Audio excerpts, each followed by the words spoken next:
মাস পূজা করা হয়। সেই ক্ষেত্রে আমাকে আপনাকে আর বেশি বেশি করে পড়াশোনা রাখতে হবে। পাঁচক্য নামাজ আমি আপনি কখন রাখেন বছর রাখেন পালন না করলে পাঁচক্য নামাজের ভেতরে এত আরাম আর এত কিছু মজা যে পাঁচক্য নামাজই পড়ে শাস্ত্রার্থে কিছু না কিছু তার মনে হয়। এবার যেটা যায় এদিক ওদিক হয় সেটা কিছু বিশেষ কাজ আমি আগে বলে দিয়েছি। ও বাধা দেয় অথবা ভুলিয়ে যায়, যাই হোক এটা খেয়াল রাখতে হবে। আর সেই সাথে সাথে খুশি কি যেমন ঠিক কখন আমার কাছে কিছু অনেক করতে হবে।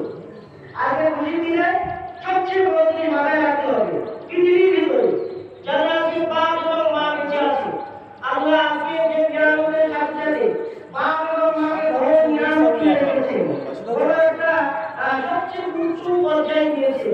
এখানে কে চলে যাওয়ার পরে বাপ মায়ের কাছে যাওয়া, বাপ মায়ের হাতে পায়ে হাতে সালাম করা, তাদের চেয়ে দেওয়া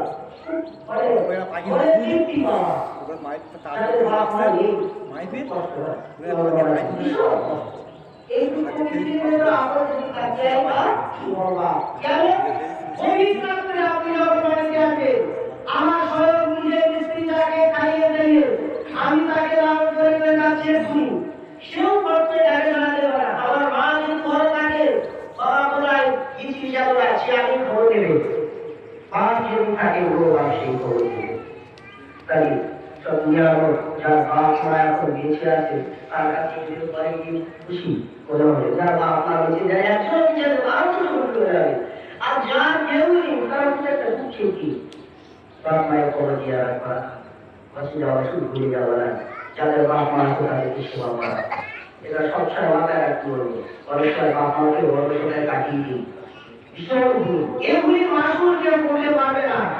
যত খারাপ হোক সেটা আমার প্রভুদাতা বাপ এবং মা গর্ভধারী মা, এটা মাথায় রাখতে হবে। আমি আমার কিছু বক্তৃতা আর কিছু ছিল বাবা বন্ধুরা শুধু যাওয়াই বলবেন। যাই হোক একদম খেয়াল রাখবেন এবং বাপ